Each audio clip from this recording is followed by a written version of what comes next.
नमस्कार दोस्तों, जैसा कि आपको पता है कि हम लोग मूल विधि की सीरीज़ कर रहे हैं। उसमें आज हम लोग स्टार्ट करेंगे जनहित याचिका। देखिए, जनहित याचिका जो है ना, ये व्यक्ति के अधिकारों को बताता है और ये कह सकते हैं कि व्यक्ति जो भी चीज़ जानना चाहता है सरकारी डिपार्टमेंट से, वो सारी चीज़ें ट्रांसपेरेंसी को दर्शाता है। कुल मिला के आप ये कह सकते हैं। आइए देखते हैं जनहित याचिका में जो पहला पॉइंट है, इसके बारे में देखते हैं।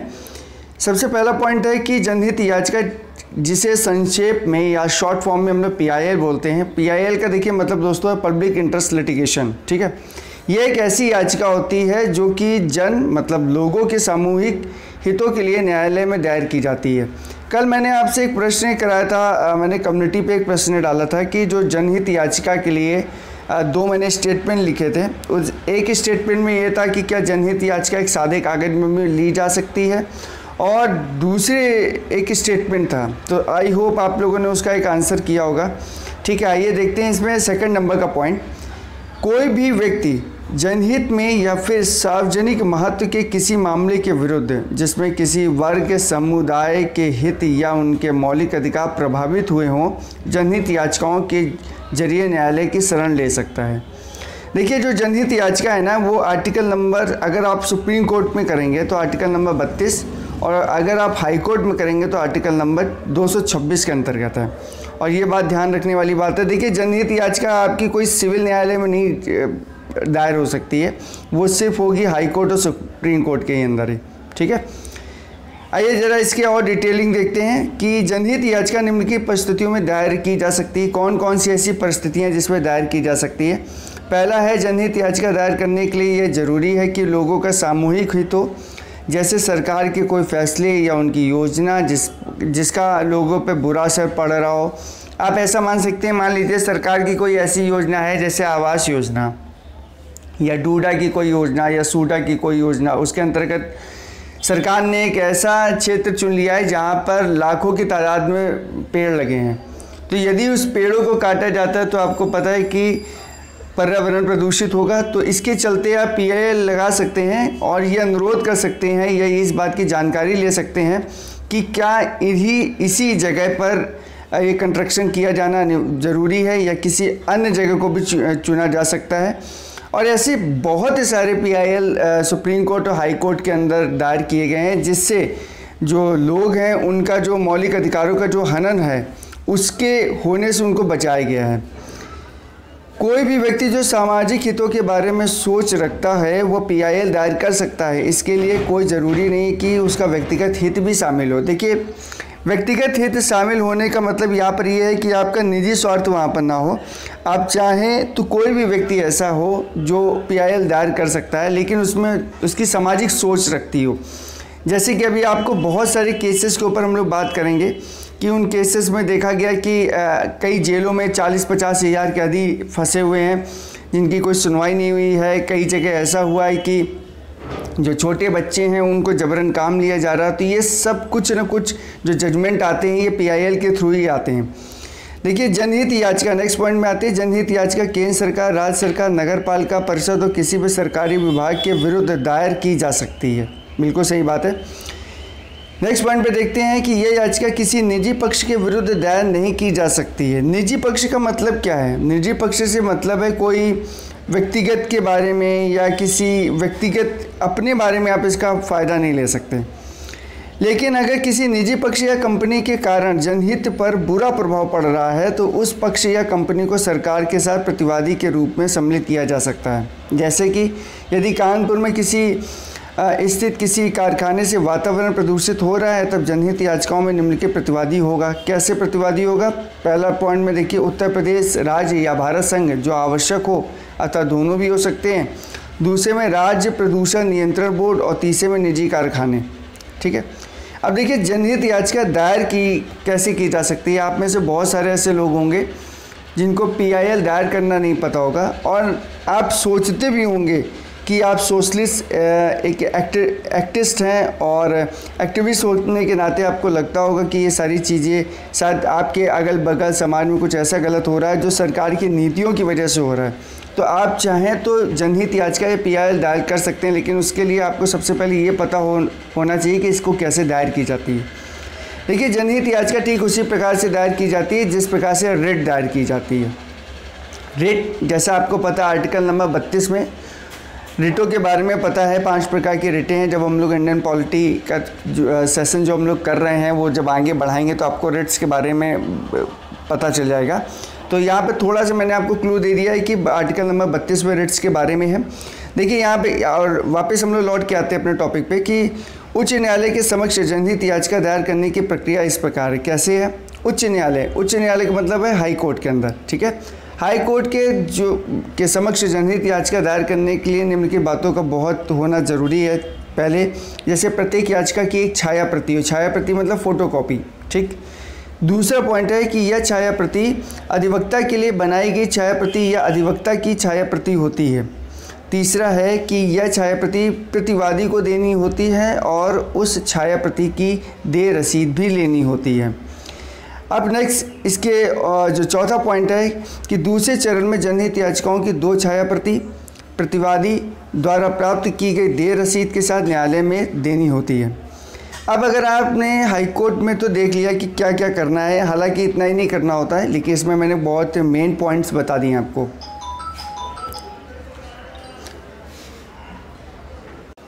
देखिए अगर हम लोग बात करें सुप्रीम कोर्ट के अंदर, तो सुप्रीम कोर्ट के समक्ष हम लोग जनहित याचिका दायर करने के लिए याचिका की 5 प्रति छाया प्रति दाखिल करनी होती है। प्रतिवादी को याचिका की जो छाया प्रति है वो सूचना आदेश के द्वारा जारी होने के बाद दी जाती है। अब देखिए जो जनहित याचिका है, जनहित याचिका एक पत्र के द्वारा भी दायर की जा सकती है। यही कल एक स्टेटमेंट था कि क्या जनहित याचिका एक पत्र, एक सादे कागज़ पे दायर की जा सकती है या पोस्ट कार्ड पे दायर की जा सकती है या एक विशेष प्रकार की किसकी प्रक्रिया होती है। तो ये एक सादे कागज़ एक पत्र पे भी दायर की जा सकती है, लेकिन ये याचिका तभी मान्य होगी जब यह निम्नलिखित व्यक्तियों या संस्थाओं द्वारा दायर की गई हो। जैसे व्यतीत व्यक्ति द्वारा हो, सामाजिक हित की भावना रखने वाले व्यक्ति के द्वारा हो, उन लोगों के अधिकारों के लिए जो गरीब या किसी और कारण से न्यायालय के समक्ष न्याय पाने नहीं आ सकते हैं, ठीक है। इसके बाद जनहित याचिका में न्याय का जो प्रारूप है वो प्रमुख रूप से 2 प्रकार का होता है। सबसे पहला जो न्याय का प्रारूप है वो सुनवाई के दौरान दिए गए आदेश है, ठीक है, जिसमें प्रतिकर होता है, औद्योगिक संस्था को बंद करने के आदेश होते हैं, कैदियों को जमानत पर छोड़ने के आदेश होते हैं। क्योंकि एक केस में बिहार का भी आपको बताऊंगा, वो ऐसा केस था जहाँ पे लगभग 40 से 50 हज़ार जो कैदी थे वो कई सालों से बंद थे और बहुत छोटे छोटे मुकदमे में बंद थे। तो इसके लिए केस है, बहुत सारे जो वाद है ना, अभी हम लोग बात करेंगे जब ये चैप्टर पूरा कंप्लीट हो जाएगा हमारा मूल विधि, तब हम लोग करीबन 50 से 70 के बीच में जो मोस्ट इम्पॉर्टेंट वाद है, देखिए वाद तो बहुत आते हैं, तो वो वाद कर रहे हैं जो कि एग्ज़ाम के पॉइंट ऑफ व्यू से इम्पॉर्टेंट है, ठीक है। तो हम लोग देखते हैं इसमें अंतिम आदेश के बारे में। अंतिम आदेश में देखेंगे कि जिसमें सुनवाई के दौरान दिए गए आदेशों एवं निर्देशों को लागू करने व समय सीमा जिसके अंदर लागू करना होता है। देखिए जनहित याचिकाओं के लिए क्या वकील का होना ज़रूरी है? जी हाँ, बिल्कुल। वकील अगर कर लेंगे तो बहुत सुविधा होगी, क्योंकि उसको सारे कानूनी दांव पेच पता होते हैं। राष्ट्रीय या राज्य या जिला विधिक सेवा प्राधिकरण के अंतर्गत सरकार के द्वारा वकील की सेवाएं प्रदान किए जाने का भी प्रावधान है, ठीक है। अगर आप वकील नहीं भी कर पाते हैं तो कानून ये कहता है कि आपको सरकार के द्वारा एक वकील मुहैया कराया जाएगा। अब कुछ निम्नलिखित परिस्थितियां हैं जिसमें हम लोग जनहित याचिका दायर की जा सकती है। कौन सी वो परिस्थितियां हैं जिसमें जनहित याचिका दायर की जा सकती हैं? जब पहली पॉइंट है कि जब गरीबों के न्यूनतम मानव अधिकारों का हनन हो रहा हो। दूसरा है कि जब कोई सरकारी कर्मचारी अपने कर्तव्यों एवं दायित्वों की पूर्ति ना कर रहा हो। आपको पता है ना, बहुत सारे गवर्नमेंट डिपार्टमेंट में जैसे जो भ्रष्ट अधिकारी हैं तो वो भ्रष्टाचार का उनके ऊपर आरोप लगता है या उनके ऊपर किसी प्रकार का जब आरोप लगता है तो मोस्टली या तो फिर डिपार्टमेंटल कोई सुखबुकाहट की वजह से वो पकड़े जाते हैं या तो कोई PIL के थ्रू, ठीक है। तीसरा पॉइंट है यहाँ पर कि जब धार्मिक एवं संविधान में दिए गए मौलिक अधिकारों का हनन हो रहा हो। जैसे मैंने अभी आपको बताया कि मौलिक अधिकार का हनन किन कंडीशंस में हो सकता है, उन सारी कंडीशंस को मैंने अभी यहाँ पर बताया था। पॉइंट नंबर 4 पे आते हैं कि जब कोई कारखाना या औद्योगिक संस्था वातावरण को प्रदूषित कर रहा है। अभी मैंने आपको ये बताया था कि मान लीजिए सरकार की कोई एक ऐसी योजना आ जाए जिसके अंतर्गत बहुत सारे जो वन वाला क्षेत्र है उसको काटा जाए, तो उससे बहुत भारी नुकसान हो सकता है एनवायरनमेंट को। तो इस एनवायरनमेंट के नुकसान से बचने के लिए आपने क्या किया, PIL डाल दी, और PIL में सुनवाई हुई तो अगर सुप्रीम कोर्ट या हाई कोर्ट का ये जजमेंट आएगा कि नहीं उस जगह पे कंस्ट्रक्शन का काम नहीं होना चाहिए, तो वो कंस्ट्रक्शन का काम एक आपकी छोटी सी पहल की वजह से रुक भी जाएगा। जब सड़क पर रोशनी की व्यवस्था ना हो जिससे आने जाने वाले व्यक्तियों को तकलीफ़ हो तो भी PIL लगा सकते हैं, ठीक है। जब किसी रात में ऊंची आवाज़ में गाने बजाने के कारण आपको प्रदूषण हो रहा हो, जिसको ध्वनि प्रदूषण बोलते हैं, तो भी आप PIL लगा सकते हैं। लेकिन ये रोज़ का हो रहा हो, किसी एक दिन किसी के घर पर बजने से नहीं आप PIL लगा सकते हैं। इसके बाद जहाँ निर्माण करने वाली कंपनी पेड़ों को काट रही हो, वातावरण प्रदूषित कर रही हो, वहाँ पे भी लगा सकते हैं। मैंने अभी आपको बताया ही है, चाहे सरकार की किसी योजना से हो या कभी किसी इंडस्ट्रियल की वजह से, क्योंकि इंडस्ट्री भी जो ज़्यादातर लगती है वो आउटर में ही लगती है, बीच शहर में नहीं लगती, जगह का अभाव होता है। तो अगर ऐसी कंडीशन में वातावरण प्रदूषित होगा तो भी आप क्या लगा सकते हैं, PIL लगा सकते हैं, ठीक है, पब्लिक इंटरेस्ट लिटिगेशन। देखते हैं 8 नंबर पॉइंट है कि जब राज्य सरकार की अधिक कर लगाने की योजना से गरीब लोगों के जीवन पर बुरा प्रभाव पड़ रहा हो। टैक्सेस की वजह से भी आप लगा सकते हैं कि अगर गवर्नमेंट ने एक्स्ट्रा टैक्स लगा दिया है जिसकी वजह से लोगों को, जो गरीब आम जनता है जिसकी इनकम इतनी नहीं है, वो इतने अगर टैक्स को पेड करेगी, जैसे एक नॉर्मल टैक्स, आप नॉर्मल टैक्स में मान सकते हैं हाउस टैक्स। एक नॉर्मल व्यक्ति के जो घर होता है वो घर की स्थिति पर डिपेंड करता है ना कि कैसा उसने घर बनाया हुआ है। लेकिन अगर वहाँ पर आप बहुत सारा टैक्स ऐड कर देंगे तो वो व्यक्ति शायद वो टैक्स को ना पेड कर पाए, तो उसके थ्रू भी एक आप न्यूनतम रखते हैं टैक्सेस को, तो वहाँ पर भी आप PIL लगा के उन सारी चीज़ों को गवर्नमेंट से या सुप्रीम कोर्ट या हाई कोर्ट की मदद से गवर्नमेंट की इन स्कीमों को ख़त्म करा सकते हैं या इसकी जो न्यूनतम मापदंड है उसको रख सकते हैं। जेल अधिकारियों के खिलाफ जेल सुधार के केस में भी कर सकते हैं, बाल श्रम एवं बंधुआ मजदूरी के खिलाफ भी कर सकते हैं, लैंगिक शोषण से महिलाओं के बचाव के लिए भी कर सकते हैं, उच्च स्तरीय राजनीतिक भ्रष्टाचार एवं अपराध रोकने के लिए भी। देखिए अभी मैंने आपसे बताया था कि जितने भी भ्रष्टाचार होते हैं मैक्सिमम टाइम वो PIL से ही खुलते हैं। मुझे कोई 2 ऐसे भ्रष्टाचार बताइए कमेंट में कि जो PIL के थ्रू खुले हों, 2 ऐसे भ्रष्टाचार कमेंट में बताइएगा और मैं इसका आंसर कमेंट में करके पिन कर दूंगा, ठीक है। सड़क एवं नालियों के रख रखाव के लिए, ठीक, अब देखेंगे व्यस्त सड़कों से विज्ञापन के बोर्ड हटाने के लिए ताकि यातायात में कठिनाई ना हो, या आप समझिए PIL इस पे भी लगाई जा सकती है। यदि आपने चौराहे पे कोई ऐसा बड़ा बोर्ड लगा दिया है जिसके थ्रू बहुत सारा यातायात बाधित होता है, बहुत जाम लगता है, लोगों को लेट होते हैं, तो आप वहाँ पे PIL लगा सकते हैं और गवर्नमेंट से अपील कर सकते हैं कि जितने भी राज्य के अंदर या क्षेत्र के अंदर जितने भी ये बड़े बड़े होल्डिंग बैनर हैं इनका एक निर्धारित टाइम पीरियड होना चाहिए और एक इनकी निर्धारित ऊंचाई फिक्स होनी चाहिए, ठीक है। अब आते हैं हम लोग जनहित याचिका। जनहित याचिका के बारे में थोड़ा और भी देखेंगे। देखिए जनहित याचिका को जहिया भी बोलते हैं। भारतीय कानून में सार्वजनिक हितों की रक्षा के लिए मुकदमे का प्रावधान है, आपको पता है, और न्यायिक सक्रियता और जनहित याचिका का विस्तार बहुत हद तक समानांतर रूप से हुआ है। जनहित याचिका का जो मध्यम वर्ग ने समानता स्वागत और समर्थन ही किया है। देखिए जनहित याचिका क्योंकि मध्यम वर्ग के लिए इसलिए भी अच्छा होता है क्योंकि यहाँ पर आपको बहुत ज़्यादा पैसे खर्च नहीं करने होते हैं, आपके इसमें निजी स्वार्थ नहीं होता है, एक इसमें सामूहिक होता है सब कुछ, चाहे समाज के प्रति हो या आप किसी मौलिक अधिकारों का हनन हो रहा उसके प्रति हो, तो आपका इसमें कोई निजी नहीं होता क्योंकि आपको पता है कि सार्वजनिक हितों की रक्षा के लिए मुकदमे का तो प्रावधान है ही, तो ये तो आपको बात पता है। लेकिन जनहित याचिका PIL के थ्रू आप सार्वजनिक लोगों का जीवन भी बचा सकते हैं और उन व्यक्तियों का जीवन भी बचा सकते हैं जो कोर्ट या न्यायालय के पास नहीं जा सकते धन के अभाव में।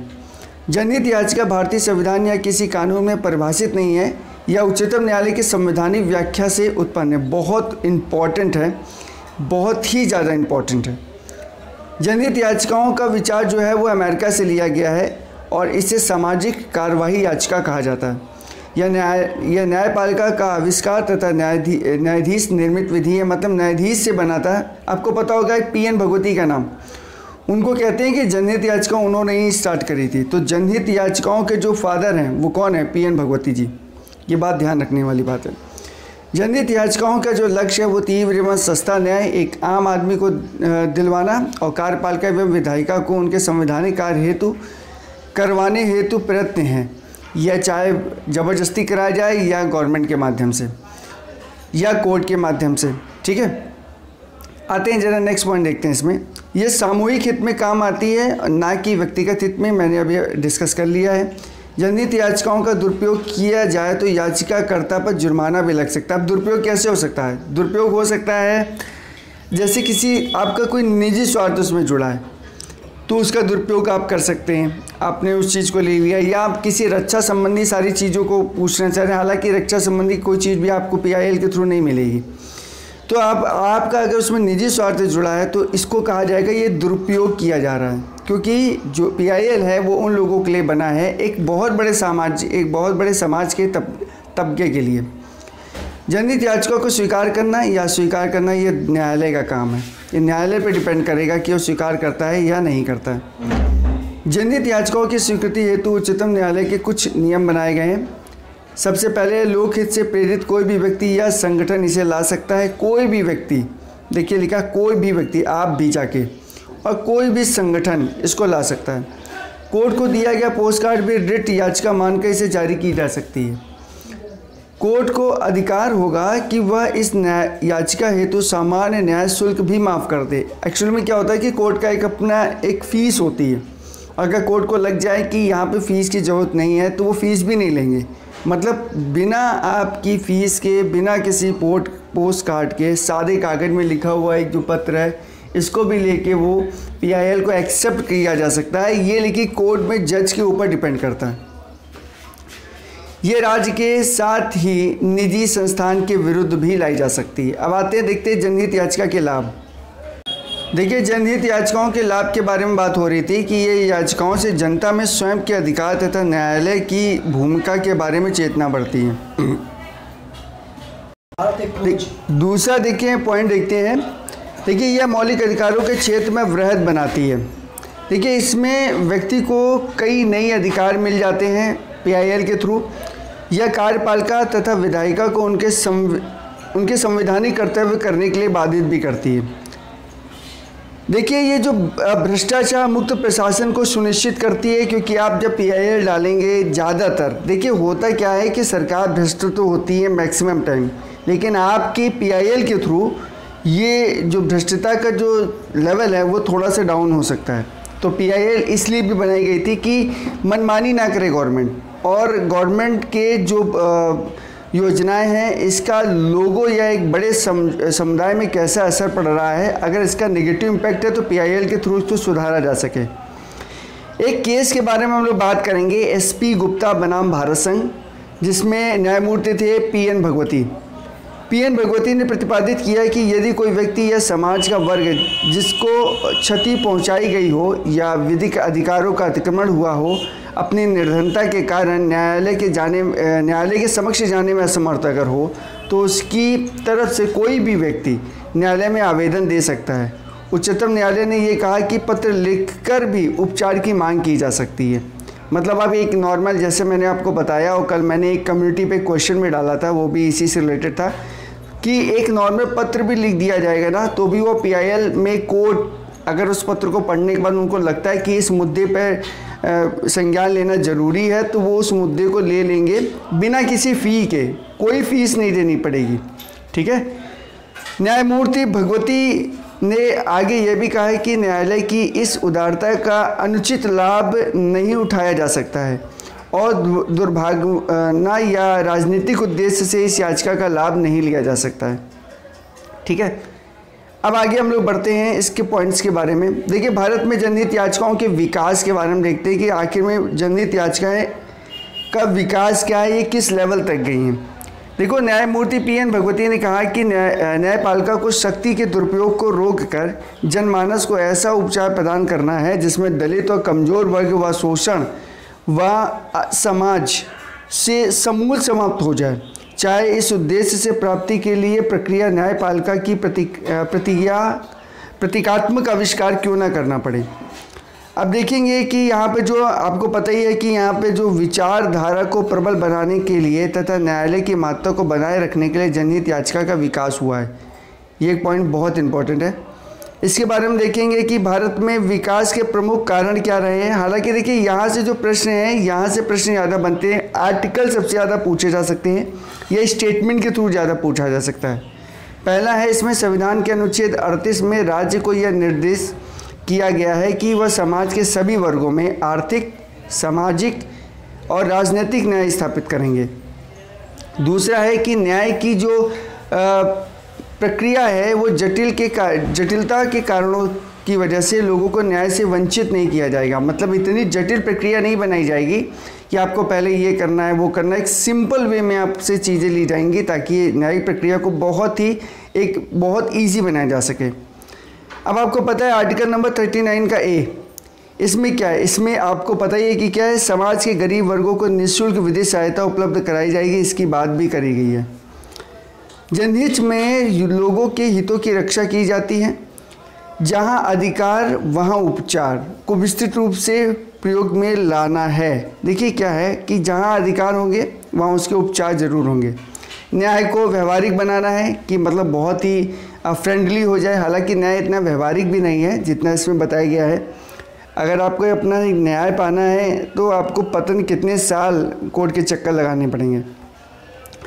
प्रशासनिक कार्यों के विरुद्ध मानवीय अधिकारों को मान्यता देना। ठीक है, आगे देखते हैं हम लोग जनहित याचिकाओं का उद्भव एवं उद्देश्य। देखिए ये बहुत इंपॉर्टेंट है। आपसे ज़्यादातर ये पूछा जाएगा कि जो जनहित याचिकाएं वो कहाँ से ली गई, तो वो ली गई हैं या ये कॉन्सेप्ट कहाँ से आया। तो ये कॉन्सेप्ट आया 1960 में, 1960 में। कहाँ पे? यूएसए से। जनहित याचिकाओं का वकीलों की गतिविधियों से काफ़ी विस्तार हो गया था। इस जनहित याचिकाओं के द्वारा जो वकील थे वो कमज़ोर, पिछड़े एवं उपेक्षित लोगों के मुद्दों को न्याय व्यवस्था के समक्ष रखते थे। जनहित याचिकाओं के वकील किसी व्यक्ति या समूह की समस्याओं को व्यक्तिगत ढंग से पेश करने में सहायता प्रदान करते थे जिनसे उन्हें न्याय मिल पाता था। अमेरिका में लोकहित याचिकाओं में वृद्धि का प्रमुख कारण जनता की समस्याओं का निदान करने में प्रशासनिक एजेंसियों की चूक थी। देखिए आप यहाँ पे समझिए कि अमेरिका में ये जो कॉन्सेप्ट आया था 1960 में आया और ये कॉन्सेप्ट भारत में कितनी लेट आया। तो आप समझ रहे हैं कि कितनी जल्दी वहाँ पे सारी चीज़ें हुई, क्योंकि एक शिक्षित वर्ग में भी कह सकते हैं शिक्षित वर्ग है और भ्रष्टाचार का जो लिमिटेशन है बहुत कम है। आपको पता होगा कि भारत के अंदर एक यूनियन कार्बाइड निगम बनाम भारत संघ का वाद हुआ था, जिसमें न्यायमूर्ति रंगनाथ ने इस बात पर जोर देकर कहा था कि याचिकाकर्ता का उद्देश्य गरीब लोगों की मदद करना तथा उन्हें उपयुक्त उपचार दिलाना है। साथ ही जो विधि मतलब कानून के ज्ञाता हैं उनको समाज को शिक्षित करना चाहिए ताकि उनके अपने कर्तव्य का पता चल सके, वो अपने कर्तव्य की बातों से गुमराह ना हो सकें। मतलब उनको पता चले कि उनकी क्या कर्तव्य हैं, उनको क्या बोध है, उनका बोध जगह वो गुमराह होने से बच पाएँ। देखिए जनहित याचिका द्वारा कुछ न्यायिक सक्रियता है जिसके बारे में थोड़ा सा डिस्कस करना जरूरी है। न्यायालय तथा न्यायिक सक्रियता को प्राप्त करने में सबसे बड़ा जो महत्वपूर्ण है वो जनहित याचिकाओं का है। ठीक है, 1986 में सक्रिय प्रक्रियाओं के तकनीकी नियमों को ताक पर रखकर न्यायमूर्ति भगवती ने मात्र एक पोस्ट कार्ड का हवाला देते हुए कहा था कि एक पोस्ट कार्ड में भी जनहित याचिका को मान्य किया जा सकता है। कब? 1986 में। ठीक है, इसके बाद उच्चतम न्यायालय ने इसे पत्रात्मक अधिकार के तहत अनेक महत्वपूर्ण तथा न्यायिक मामलों को निर्णित किया था। जैसे एक जो सबसे इम्पोर्टेंट था वो था MC मेहता बनाम भारत संघ के वाद में निर्धारित किया गया था कि कोई निर्धन व्यक्ति, कोई भी गरीब व्यक्ति जो बहुत गरीब है, कोई भी गरीब व्यक्ति जो उच्चतम न्यायालय मतलब सुप्रीम कोर्ट कि किसी न्यायाधीश को पत्र लिख सकता है केवल उस न्यायमूर्ति के नाम जो उसके राज्य से आया हो। राज्य के साथ शपथ का होना आवश्यक नहीं है। शपथ पत्र का मतलब समझते हैं? एफिडेविट, इसका भी होना जरूरी नहीं। इसको बोलते हैं शपथ पत्र।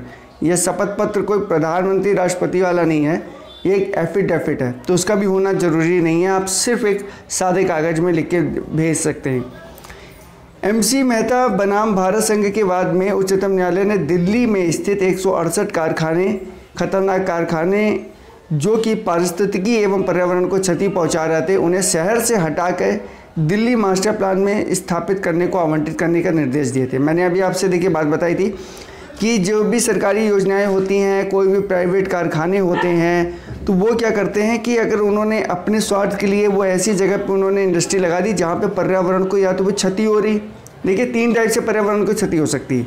सबसे पहले वायु, ध्वनि और जल। अब जल का पर्यावरण, मैंने आपको जो पर्यावरण संरक्षण अधिनियम पढ़ाया था उसमें मैंने बताया था कि हर एक इंडस्ट्री का एक अपना मानक तय होता है कि आपकी इस इंडस्ट्री में इतने प्रतिशत आपका वेस्टेज होना चाहिए जो कि बहुत मिनिमम है, और आपका जो प्रोडक्शन है वो इतना होना चाहिए। लेकिन होता क्या है कि कभी कभी मशीनें ख़राब होने की वजह से जो इसकी जो त्रुटि कह सकते हैं या वेस्टेज वो ज़्यादा निकलने लगता है। तो उसके लिए भी बहुत सारे हम लोगों ने नियम कायदे कानून देखे थे। तो यहाँ पर मैं देख रहे हैं कि वो ऐसे इलाकों में ले लेते हैं जगह जहाँ पे पर्यावरण बहुत सारा है, वहाँ पे पेड़ हैं, पौधे हैं, और उनको काट के इंडस्ट्री सेट कर लेते हैं। तो यहाँ पे एक MC मेहता बनाम भारत संघ का एक वाद था जिसके अंतर्गत यही जजमेंट आया था कि पर्यावरण और पारिस्थितिकी को अगर नुकसान होता है तो वो चीज़ वहाँ से हटा दी जाएगी। आगे देखते हैं, एक और बहुत गजब का केस था सहेली बनाम पुलिस कमिश्नर का वाद। देखिए सहेली बनाम पुलिस कमिश्नर का वाद ये था कि 9 वर्ष का एक बच्चा था जिसकी मृत्यु हो गई थी पुलिस के मारने से। मतलब पुलिस वालों ने उसको पकड़ लिया, उसको बहुत मारा, तो उसकी मृत्यु हो गई। 9 वर्ष का एक बच्चा था। न्यायालय ने जब इस चीज़ का संज्ञान लिया, PIL के थ्रू ये बात जब न्यायालय तक पहुंची, तब उस संज्ञान में ये हुआ कि उस पुलिस वालों के मारने की वजह से 9 वर्ष का बच्चा ख़त्म हो गया। न्यायालय ने कि उसके जो बालक था उसकी माँ को 75,000 रुपये दिए और एक निर्देश पारित किया। क्योंकि ये सहेली नाम है इसलिए पड़ा है क्योंकि माँ की ओर से, उसकी माँ की ओर से याचिका जो महिलाएं थी उन्होंने एक रिट डाली थी, और रिट डालने के बाद जब वो जीती तब वो जो 75,000 रुपये मिले थे उसी से एक संगठन तैयार हुआ जिसका नाम था सहेली। तो वो सहेली जो नामक संस्था बनाई गई थी, इसीलिए सहेली बनाम पुलिस कमिश्नरी का वाद कहलाता है। आई होप आपको समझ में आ गया होगा। देखते हैं, जनहित याचिका हमारे देश में सार्वजनिक जीवन में व्याप्त भ्रष्टाचार का भांडाफोड़ करने और इसके लिए दोषी व्यक्तियों को दंडित करने में सबसे सख्ती साबित होती हैं। जनहित याचिकाओं के कुछ कारण हैं, जैसे हवाला कांड आपने पता होगा, सेंट किट्स कांड था, बिहार का चारा घोटाला था, झारखंड मुक्ति मोर्चा के सांसदों द्वारा पूर्व प्रधानमंत्री श्री नरसिम्हा राव के धन प्राप्त कर संसद में उनके बहुमत को सिद्ध करने का कांड था, यूरिया कांड था, उत्तर प्रदेश में आयुर्वेद घोटाला था, दिल्ली में सरकारी भवनों का आवंटन घोटाला था, पेट्रोल पंप के आवंटन पे बहुत पैसा चलता है उसका एक घोटाला था। क्योंकि आपको पता है पेट्रोल पंप जो मिलता है वो कैसे मिलता है, वो मिलता है आपको लॉटरी सिस्टम से, तो इसमें भी घोटाला था, खूब पैसा चला था। इत्यादि कांडों को न्यायालय के समक्ष उठाया गया जिसमें से कुछ की जाँच हो गई और कुछ की हो रही है। ये पेंडिंग है सारी चीज़ें, ठीक है। तो इस वीडियो को हम लोग यहीं तक रखते हैं और नेक्स्ट वीडियो पे हम लोग आएंगे तो महिलाओं के कल्याण में जनहित याचिकाओं की भूमिका के बारे में देखेंगे। क्योंकि टॉपिक बहुत बड़ा है इसलिए इसको कई पार्ट में बनाने की ज़रूरत है। एक ही पार्ट में बनाऊंगा तो वीडियो बहुत बड़ी हो जाएगी और बहुत बोरिंग हो जाएगी। और इसको इंटरेस्ट से पढ़िए और रखते रहिए। और यदि आपने टेलीग्राम चैनल ज्वाइन नहीं किया तो प्लीज़ टेलीग्राम चैनल ज्वाइन करिए और फटाफट से अपने कमेंट करिए टेलीग्राम के अंदर कि आपने इस वीडियो में आपको कौन से ऐसे पॉइंट्स हैं जो इस वीडियो में नहीं समझ में आए। तो आज के लिए इतना ही, नेक्स्ट वीडियो में मिलते हैं। Thanks a lot, keep watching, God bless you all. Question बताओ।